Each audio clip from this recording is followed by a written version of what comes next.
Tons of CEOs and businesses. Where should a company start? Well, we created a Microsoft practice on building agentic tools. We're a software engineering firm. We're an AI software engineering firm now. We used to build software from the ground up and then bring AI into it. Now, everything we do is AI from the beginning, and that is the goal of the use case that we define.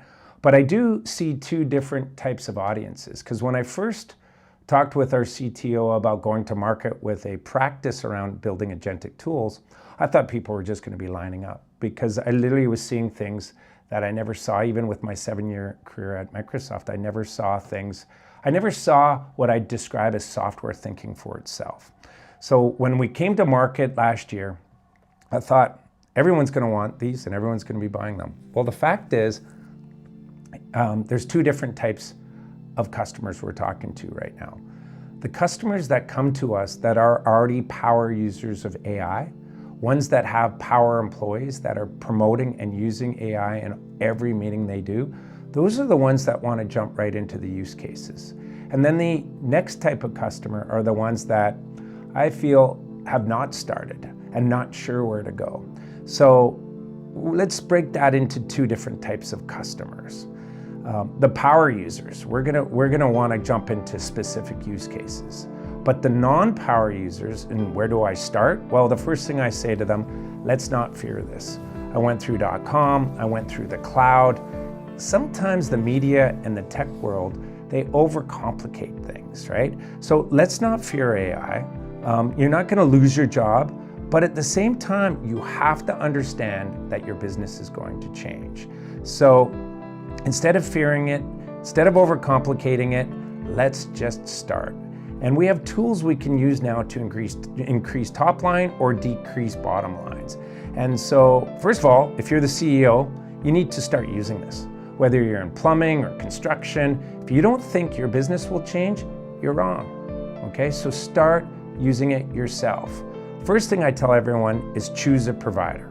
We've chosen Microsoft. We're all in on the Microsoft stack. That doesn't mean we just build in the Microsoft stack, but it's definitely a practice that we're very proud of, and we're really helping customers leverage agentic tools to show a return on that investment, and contradicting what MIT studies showed earlier this year.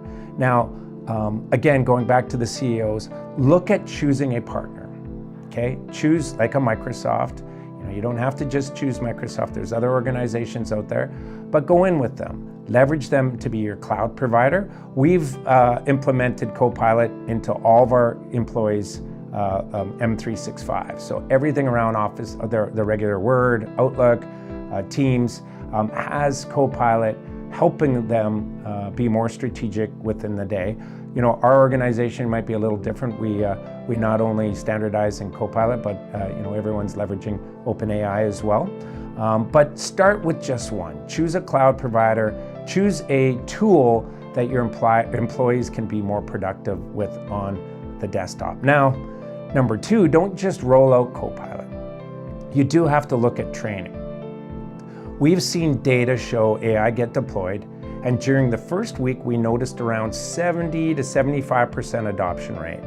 And then without training, that number slowly starts declining. And over 2-3 months later, you're seeing 50% of the employees continuing the adoption of leveraging these tools. So we need to train those employees. When you train them how to leverage Copilot to the maximum potential, we're seeing that 70 to 75% initial adoption go up to around 80 to 90%. So you want to make sure that you don't just roll it out to your employees. You actually help them with it. How to build better prompts, how to leverage it in your Word documents, how to leverage it in your email, how to summarize after a meeting what the tasks are so you can follow up with customers or fellow employees to say, this is what we agreed to. These are little tiny things with proper training will start to get your employees start adopting this a lot better. And when they start adopting it, then they're going to start sharing wins and secrets and things that they've learned through their fellow employees, to their employees under them, or to their leadership above them. The next one, I'm going to say, start understanding what data you have. So it's easy to understand that Copilot is going to be seeing everything you guys are doing in your M365.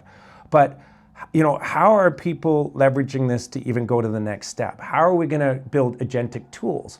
Well, that comes down to what data you have. If you're a manufacturer, put all of your data into a repository. Get someone that can help you with the data strategy, because your AI is only as strong as the data that you provide that. So you want to look at choosing what tool you're going to go with, look at how we're going to train our users, and then how do we manage the data. The data is your oil. The data is your gold. The better plan you have with managing your data, the better output the answers are going to be through AI. If you've got years and years of data just sitting on a shelf in paper, consider start scanning that and putting it into an unstructured data plan, so that when you do leverage this, then you can really leverage the results from AI. And then, encourage your organization.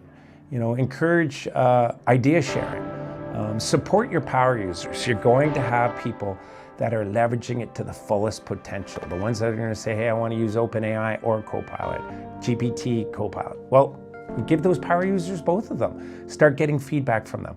Why don't you do little hackathons within your organization?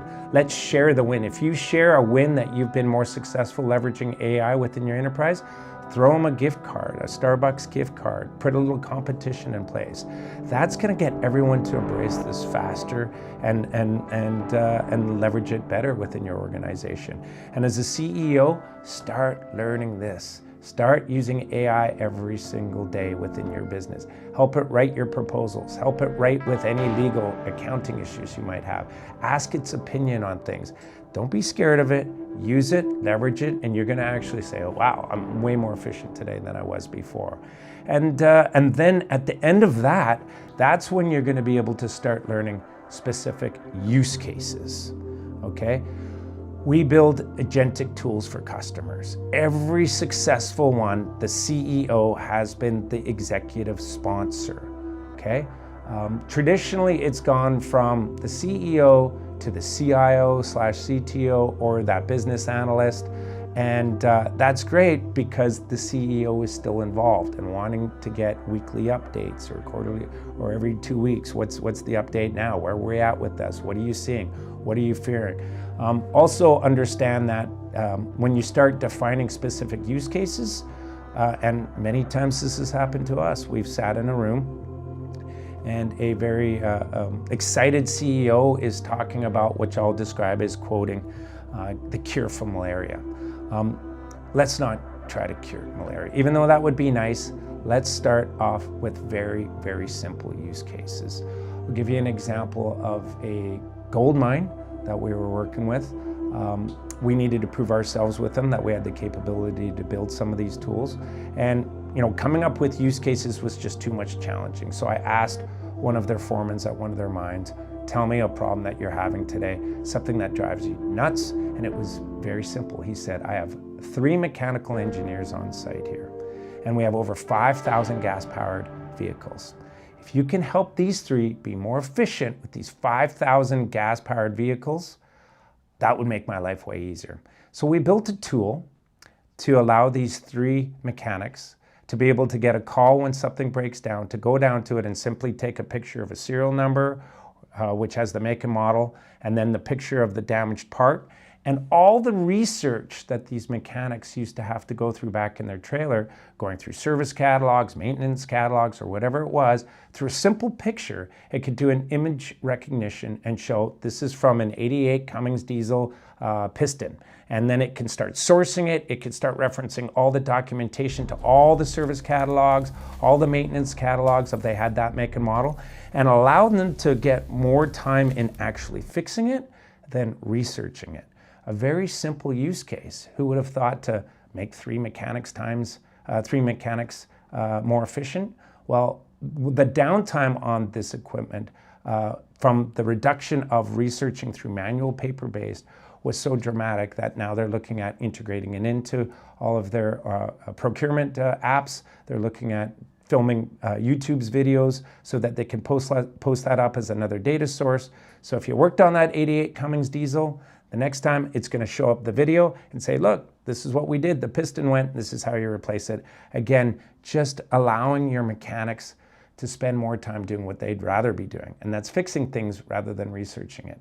And that's really what it comes down to. Another great use case is something similar. Let's say you have 10 salespeople, customer service salespeople, and typically what would happen is your phone would ring and it would be Chase from Sasbury, and he's like, can you give me the status of my order? What would happen normally is, who's your account rep? Who's your service rep? I'll have them call you back.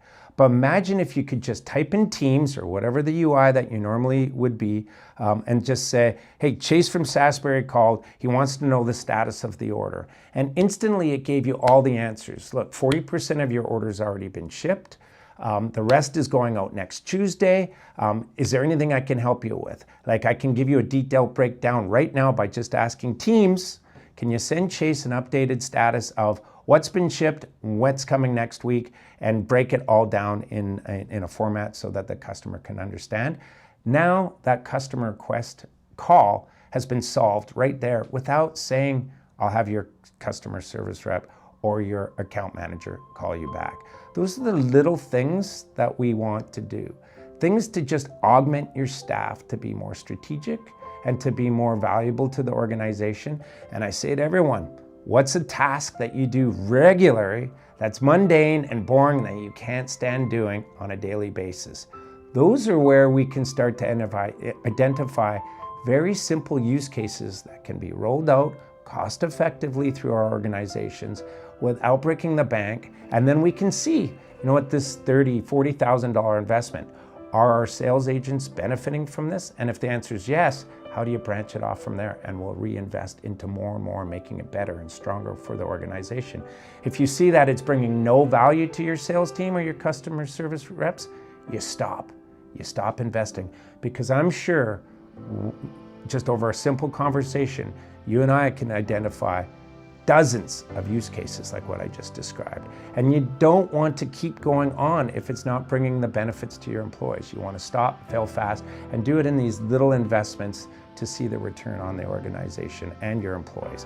And going back to that, as that evolution grows within your organization, now you can do like company-wide hackathons and get up little groups and do a competition, you know, a Canucks jersey for the person that comes up with the next use case that we invest in. And you're gonna see that whole organization evolve, and you're gonna see that whole organization be able to increase your top or decrease your bottom line. And another thing that I'd say is embrace it as something exciting. This isn't going to take your jobs. It's going to take the boring stuff away from your jobs. Everybody's always saying fearing job loss. We do not look at it as job loss. We look at it as a strategic tool that employees can now leverage. Think about, you know, trying to build a house with a rock and old steel pegs versus a hammer and nails. And that's really what it is. You still need the contractor, you still need the builder to bang those nails, but he's building the house way more efficiently than he would have with a rock and old steel spikes.